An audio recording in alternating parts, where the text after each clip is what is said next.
Dale, my American Indian buddy. The question is how to Donn and Doff a pack that weighs about 100 pounds.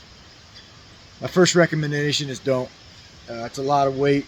It's causes a lot of problems, and it is difficult to deal with.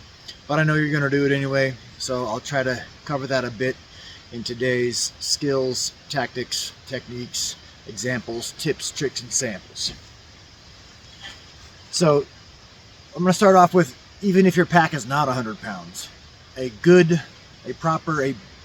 fair way to don the pack is going to be starting with the load carry handle, which is going to be this handle here. It's called a carry handle or a loading handle. It's actually for loading it onto your back. So I'm going to give the common example that I typically do. I usually throw it over my right shoulder first, if it does have a carry handle. Okay, so right hand, go grab the right strap, which is going to be my arm across my body. My left hand is going to go up and onto the loading handle from the top. I'm going to swing them over like this, and with my elbow catch it behind me so that it's on my back. The same time I do that, I'm going to, since I'm swinging it that way, I'm going to turn myself that way. So I swing this way, turn that way. So I go wham. I'm bracing it so falling off, stabilize it here, adjust it how I need it, thread my arm through, buckle, grab my waist belt straps, and as I stand up, I'm shifting and wiggling and tightening them onto my hips. Most of the pressure is going to be on my hips there. Then I'm going to tighten my sternum strap, then my shoulder straps. If I just took it off and I didn't take things out and didn't readjust things, I probably don't need to restabilize them, but I would do the hip belt stabilizer straps and then the trap stabilizer straps in the order of weight for Chester should he trip. So again, it looks like this. Well, first I'm going to lift it onto my thigh. So I'm going to buck it up to my thigh. And then from here, I'm going to do several motions at once. I need to mind my footing so I don't trip on rocks or sticks or whatever. I'm going to buck it with my thigh. That's a big help. You know, if you've bucked hay for a summer, it's that same motion. A little bit different on the arms though. And then turning my body so that I don't have to swing my pack as much. So right now, me and my pack are facing this way. I'm going to turn that way and I'm going to throw my pack that way. And lean forward at the same time. So now I'm trying to catch it on my back with my elbow here, blocking it from falling off that way. My hand on the carry loading handle, not letting go. Elbow, hand all connected. I'm going to shift it up and get it in a good spot so I can take this hand and weave it into my opposite shoulder strap. And with a 100-pound pack, that's often going to be pretty hard to do. If it's underneath your pack and smashed on your back, it's hard to get it out, but you'll have to figure it out. Now, with my both arms in now, it doesn't really matter in the first place if you connect your sternum strap or your waist belt first, but both of those need to be connected and loose first. I'm just going to do my sternum strap connected and loose, and then I'm going to do my waist belt connected and loose, but it is important that I tighten my waist belt first. So still leaning forward, so most of the weight of my pack, all the weight on my pack is on my back. Those two things you want to get before you try standing up at all. And then I'm grabbing the waist belt, and as I stand up, I'm jostling and wiggling and tightening it till most of the load is on there. And now it'll be leaning back and kind of, not good for hiking with. And I'm going to tighten my sternum strap just by giving it some tugs until it's the right width. The proper width for me is going to be it's not squishing my neck and it's out of the way of my shoulders. That matters how high your sternum strap is on your straps. You'll have to adjust that once you figure out how you like it. Third, I'm going to adjust my shoulder straps. Then the real comfort happens with the shoulder strap adjustment. So you can see the big gap in my back there. I'm going to jostle it up, and as it's up, I'm going to cinch it down so it stops doing that. And then if I need to, waist belt stabilizer straps, trap stabilizer straps, in a way that I got so much, most of the weight's on my hip belt, very little is on my shoulders. It's really, the shoulders are kind of holding it up to my back, and so is the load stabilizers. Those kind of work hand in hand very well. The amount of pressure I have on my waist belt is almost all of it. I don't know if it's 90% or what, but it's almost all of it.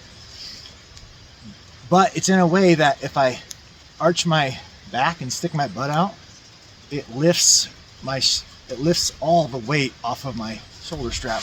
So when I arch my back and stick my butt up, there's actually no weight on my shoulders anymore. If I straighten my back and shrug my shoulders, it almost all goes onto my shoulders. And now there's a lot less on my waist belt. It's not all gone, but it's enough that I can like adjust my shirt or my belt, or I can like, I can move things around because my shoulders are up high. And as I'm walking casually, it's mostly weighted on my hips and a little bit on my shoulders. There's really nothing really going here. This is just to hold it this wide. That's all this sternum strap is.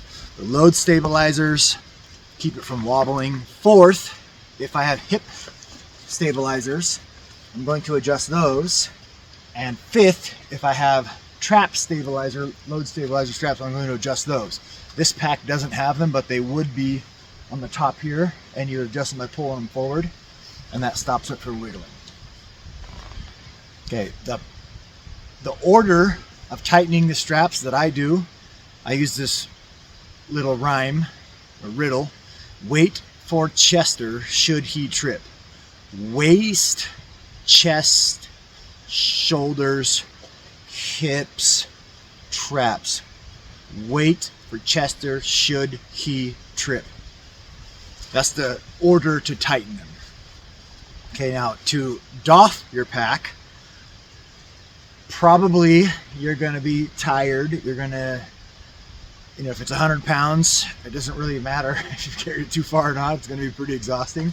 But by the time you get to your camp or the spot you're going to rest or wherever you're at, you're going to be pretty damn exhausted. So you got to pick a spot to doff it at, and that's going to be somewhere where you want to put your pack. What I like to do is orient myself so that it is kind of like, if I stick my hand out like this forward to my right at an angle, I'm going to kind of put it underneath my hand, kind of like out from my foot. Okay, so got my stable stance. I'm probably going to have my hands in here to take some load off as I pitch forward and lean. I'm going to loosen the chest strap, loosen waist belt, all while I'm having it balance on my back. Loosen the shoulder straps. I'm probably not going to loosen the stabilizers. And then you're going to unbuckle the waist belt, unbuckle the sternum strap, unthread one arm, grab your right shoulder strap, use your right elbow to block it. If you can reach back, I'm going to grab that carrying handle, that's great, but I'm never flexible enough to do that, so I'm grabbing the shoulder. So from here, I'm going to try to almost like shoulder toss my pack to that spot that I wanted to put it. However, it's heavy, and I'm going to actually try to slide it off me and slow it down, but still like almost like an epon, but a slow sliding epon. Like I'm throwing a fat guy who I don't want to hurt him. So my elbow braces here, my hand grabs good here. I'm probably helping with this shoulder. I'm gonna do a little bit of a rotation for like an ippon throw and slow it down. But I have to watch for, like, if I got my gun on me, if I got something in my pocket or the straps or whatever, I got to mind that things don't get caught on that. And I also have to mind this thumb. With a 100-pound pack, that thumb could take a lot of pressure coming that way. So you just got to mind those things as you're coming off. Aim for ipponing your pack onto that certain spot and then stop it from landing hard, stop it from falling over, looking something like this. And slow it down, grab a handle, stop it from falling over. So when your pack is 100 pounds, you're going to have a lot of heavy things in it, metal things, tools, hatchet,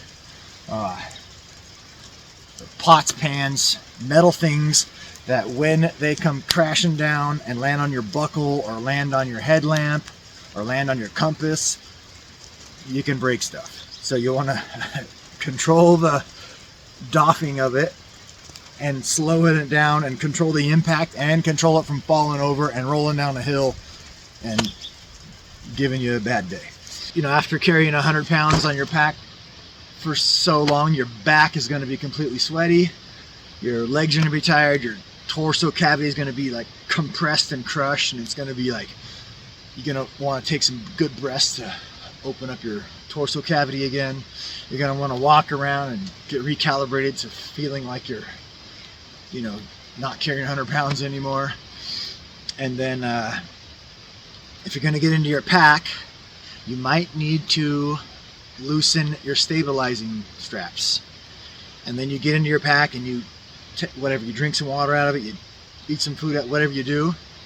Then when you stick it back on, your stabilizing straps are loose, but you don't adjust them until you get it back on. So if you didn't know, now you do. Hope that helps a lot. Kick some ass, have some adventures, let me know how it goes.